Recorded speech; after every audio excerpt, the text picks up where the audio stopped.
Welcome to Lex's World, everybody, and today we're talking about spider mites and how to identify, prevent, and exterminate them.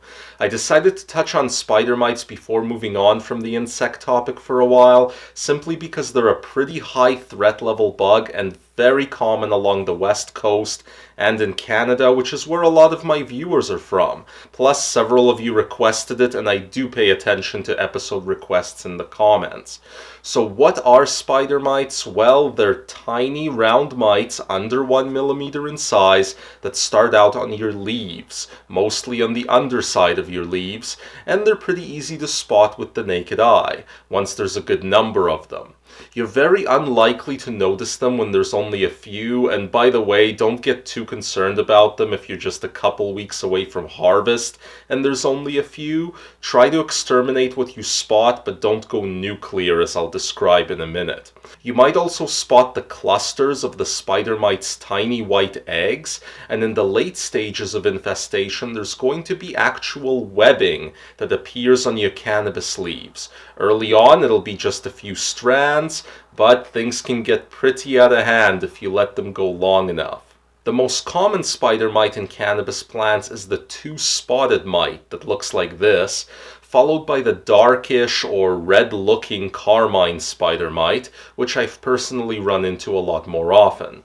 Plus, the bright redness of the carmines makes them quite easy to spot.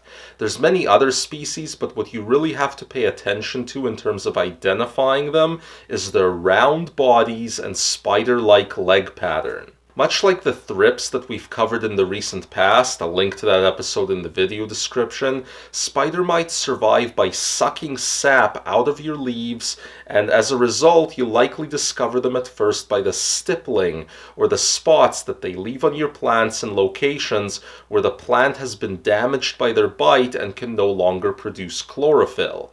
It'll be really mild at first, and then severe shortly thereafter.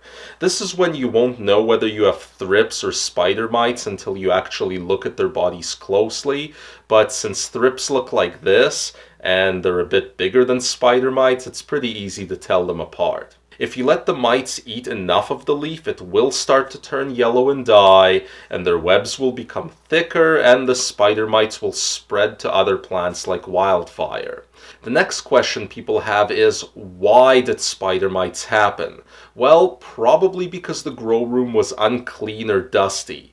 These bugs love their dust, as well as dry conditions, so if you've had low relative humidity for a while, you're at a greater risk for them. But cleanliness is numbers 1 through 5 in terms of prevention. Now let's talk extermination. So if you're very lucky and spot them really early on, you might actually be able to exterminate them manually. They'll usually be only on one plant at that time, and a good inspection with a proper light will help you find them all. Crush them with your fingers, look for clusters of their eggs under the leaves, and crush those too. And if they're still on only 1 or 2 leaves, you can just remove those leaves for good measure. By the way, it's a good idea to remove all leaves that are 50% or more damaged when fighting insects, whether they're mites or not, just because a sick leaf breeds bugs faster. After your manual extermination, greatly increase the grow space humidity while dropping the temperatures to 18 Celsius if you can, and mist spray your plants with cold water. This creates difficult conditions with high humidity and low temperature that spider mites really don't like. There are also, as usual, predatory insects, or in this case, predatory mites, which is kind of weird, but Photocelius persimilis are a mite that goes after your spider mites while not harming your plants. But due to how fast spider mites reproduce, predatory mites are a poor measure to kill the infestation. They're more of a good idea as a prevention method if you're experiencing spider mite issues in a space on a chronic basis. I'll try to link to some predator mites in the video description as well. If things get too far along for manual crushing, climate changes, and predatory mites, then you're going to have to move on to insecticides like insecticidal soap, horticultural oil, neem oil, or best of all, pyrethrum. for which you'll do best with the spray can aerosol form, and it's the best option against advanced spider mite infestations by far. It's also safe to apply just a day before harvest. Do 3 applications of pyrethrum 5 days apart each, and make sure that you spray the leaves good both above and underneath. You have to do the multiple applications to kill the adults and then kill the eggs that hatch from the adults, because the pyrethrum can't kill them in egg form. If you have seedlings or cutlings that you have to protect from mites, dipping them in pyrethrum or neem oil is gentler than spraying them with the aerosol can. There's also a pricey but effective product called Floramite for extreme situations where resetting the grow room isn't an option. I'll link to some in the video description as well. It's good because it will work on mites in all stages of life, including the eggs, so it's like the atom bomb of miticides, and it often only needs 1 application. The one drawback is that you can't apply it within a week of harvest.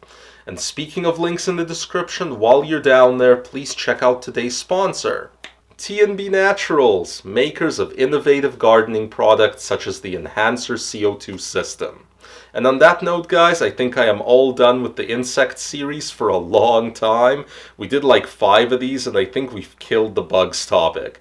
Even if you have a type of bug that I didn't happen to cover, I think you now have the general understanding to troubleshoot through any of them. Unless you're new here and this is your first video, in which case subscribe and go back and watch some of the others. For the rest of you, please hit that like button if you found this useful, and join us next week. We'll be coming back to our grow journal, and there's been some drama, so you're going to find it to be interesting. See you then.